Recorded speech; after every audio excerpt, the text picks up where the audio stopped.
Good evening everyone, welcome to my channel. Hope you guys are awesome, spectacular, amazing, incredible. Welcome to my channel.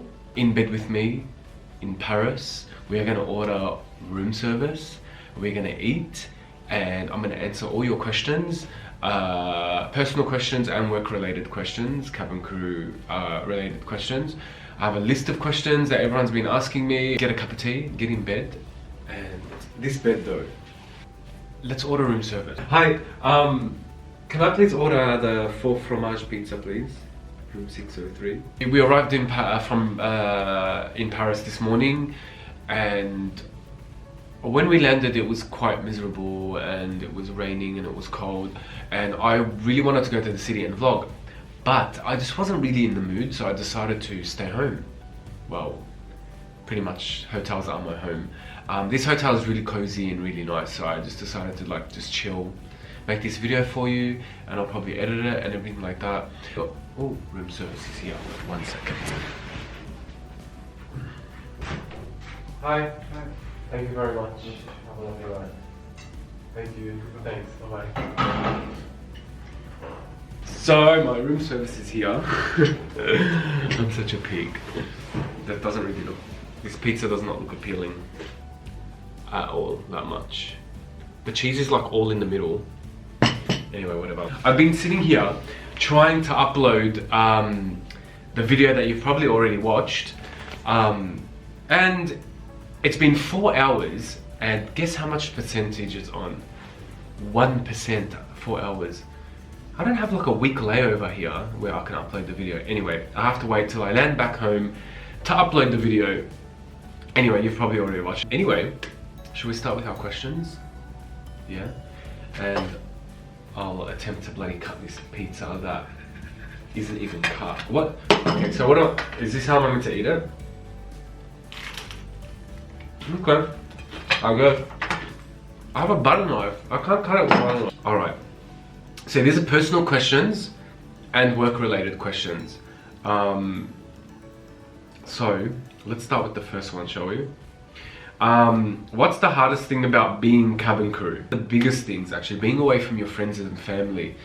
Being away from your friends and family is probably one of the hardest things. I haven't seen my family in over 8 months, and it's really, it kills me all the time. You know, I have little nieces and nephews, and they're growing up without me, and I don't really get to go home. And just because I'm from Melbourne, Australia, doesn't mean I operate those flights. People think that, oh, because you're from Australia, you get to operate those flights all the time. No, that's actually not the case. I don't get to go home at all. I never get Australia. It's very rare when I get Australia. When I do, it's like, whoa, what just happened? So yeah, being away from his family and not having love as well, like, you know, the love, I'm not talking about love relationships or anything, but you know, the love from your real true friends and from your family is a different kind of love. You can meet someone and you could be really close to them, but there's always different love that your friends and family give you. How do you manage your sleep? So for example, I've landed in Paris in the morning, and I leave the next day 7 a.m. in the morning. So I sleep only for 3 hours maximum, and then I wake up and I do whatever, and I try to sleep at night, all night, just before my pickup, so I'm really fresh before the flight. Some people just come in and sleep the whole day, but then you're up all night. So how does that work? Like, then you're not sleeping before the flight, and then you're dead. By the time pickup happens, you're due to sleep again. So that's how I manage my sleep. I don't sleep straight away, like fully when I arrive at a destination. I always try to regulate to get a full sleep before my flight. Do I speak Arabic? بحكي عربي كتير منيح. أنا لبناني ومن لبنان. That answers your question. What emergency procedure have you been involved in? I've been in one emergency procedure where it didn't end up being an emergency procedure. It was a flight on A380 to London, and we had engine failure 3 hours through the flight, mid-flight obviously. It's a 6-hour flight. So the captain had to restart the engines mid-flight, so we were gliding. He restarted the engines and we were gliding for about 3 minutes, and he restarted them again. But the fuel pump stopped working and we were only running on one fuel pump for each engine, which is not good. So we had to lower, he had to lower our, where we were flying, right down to 14,000 feet. So gravity can help the fuel pumps push the petrol into the engines. So we had to turn all the way back around and back to Abu Dhabi. We actually didn't have enough, wouldn't have had enough, because it was burning more fuel. So we didn't have enough fuel to continue on to London. We had to go back to Abu Dhabi. That was a bit scary because you just don't know in these situations what can happen. We had to prepare for the worst. Everybody was panicking when they knew we had technical difficulties, because it's quite serious. You know, everybody was watching the screen, and on the map, all they see is the aircraft just turning back around. So we landed safely, thank God. What's your worst fear in terms of work or emergency procedures? One of my worst fears is probably ditching, which means landing in water or crashing in water. That's probably one of my worst fears, because to survive on water, even though we're trained, it's going to be really, really hard.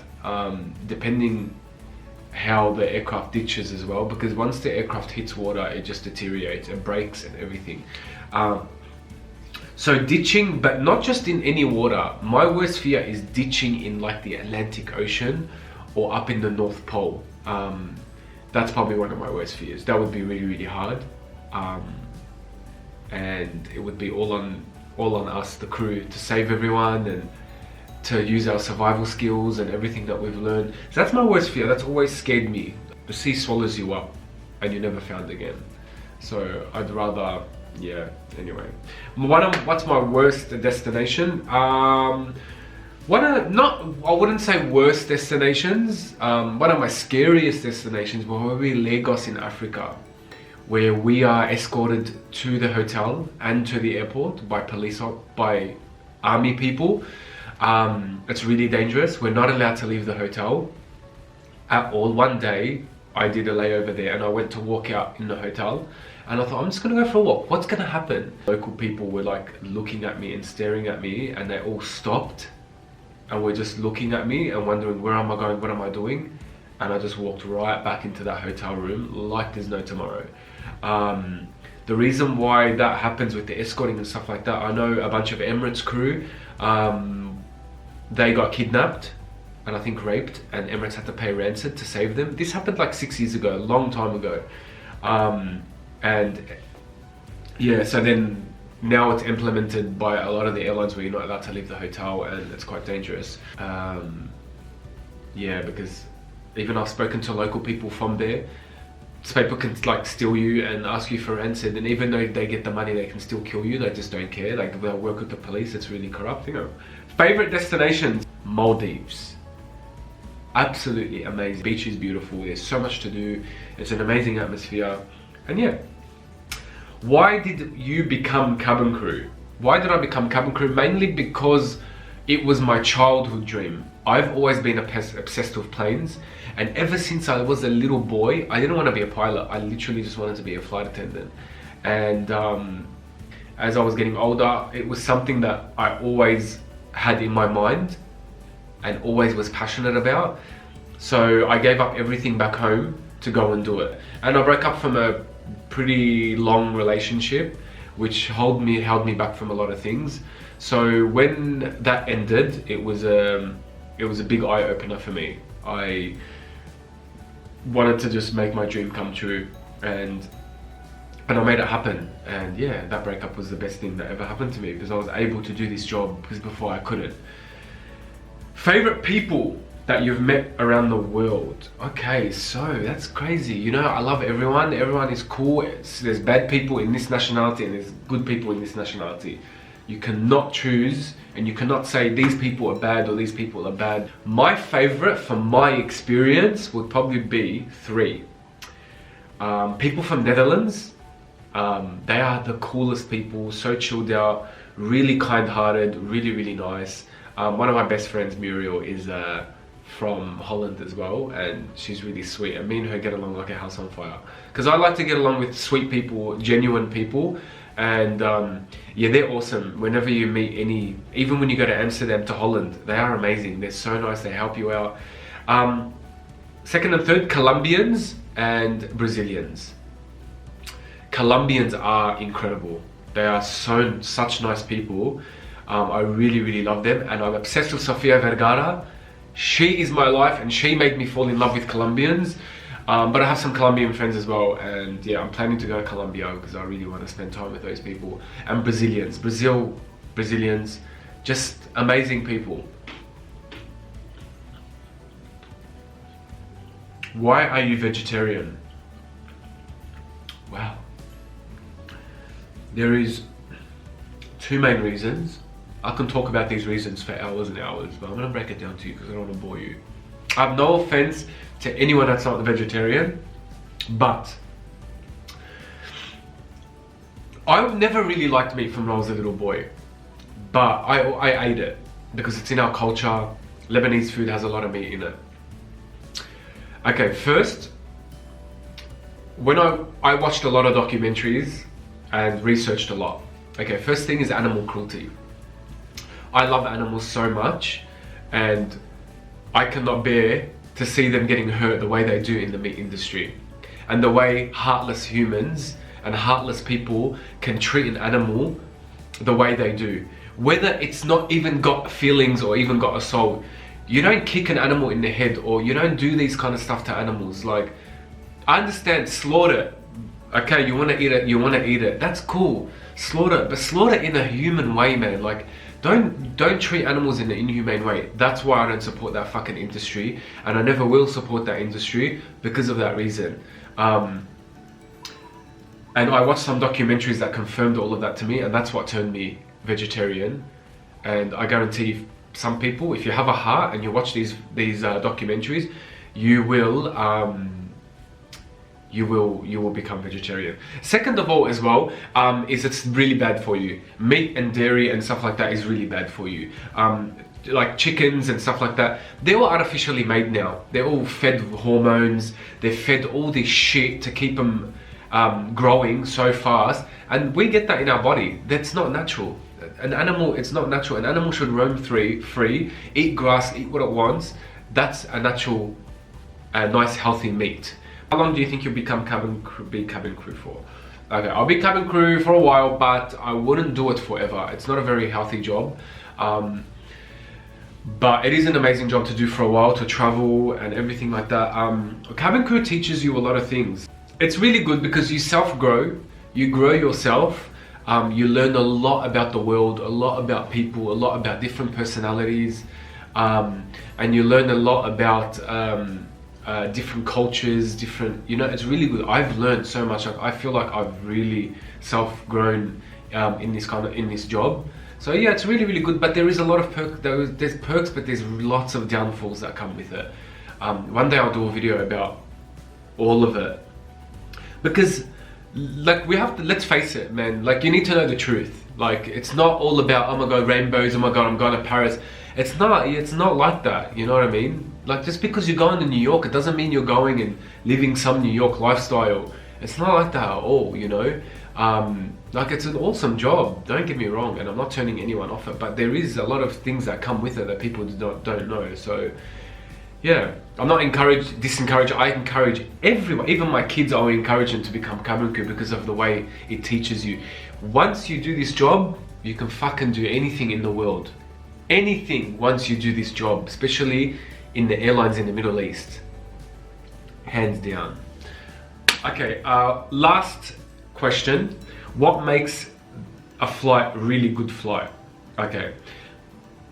By far the crew, 100%. Doesn't matter if you have shit passengers and really bad customers, the best crew overweighs everything, and they get along and they're not bitchy. It is amazing. It makes the flight go so easy and so fun and everything like this. So yeah, definitely. And definitely cabin managers, like onboard leaders, when you have onboard leaders that don't stress you out and that are not a bit crazy, because there is some of them that are a bit, oh my god, on edge and do this and do that and blah blah. It's like, calm down, it's just a job, We will get it done. That sets back a lot of the crew, which a lot of the onboard leaders don't actually realize that, because it stresses us out, it slows us down. I hope you guys enjoyed this video, and I hope you guys enjoyed my uncut pizza. They must do that in Paris. And please subscribe to my channel, like my social media, please comment, like my video, tell me what videos you want me to make, talk to me, blah blah blah, blah blah blah. Thank you for watching, thank you for your support, and everyone that likes my videos and that is encouraging me to make more and more. I hope you guys have an amazing day. I hope all your dreams come true. Just remember one thing, it's so simple. We were not put on this earth to do anything but to follow our dreams. Whatever it is that you want to do, you can do it. You can accomplish anything you want, whether it's absolutely impossible. Even if you want to go to the moon, you can make it happen. The power of the universe is very, very amazing. And if you use it really well, you can actually accomplish any dream that you really want to accomplish. So dreams do come true. I always tell people that just set your heart on it, be positive, be happy, be very grateful what you've got, even if you've got nothing. And the most important thing, we complain about little things, but the most important thing as well is our health. If you have a health, a full body to work with, that's what we need to be grateful for, and everything else comes with it. Thank you for watching. I love you all. Good damn bye.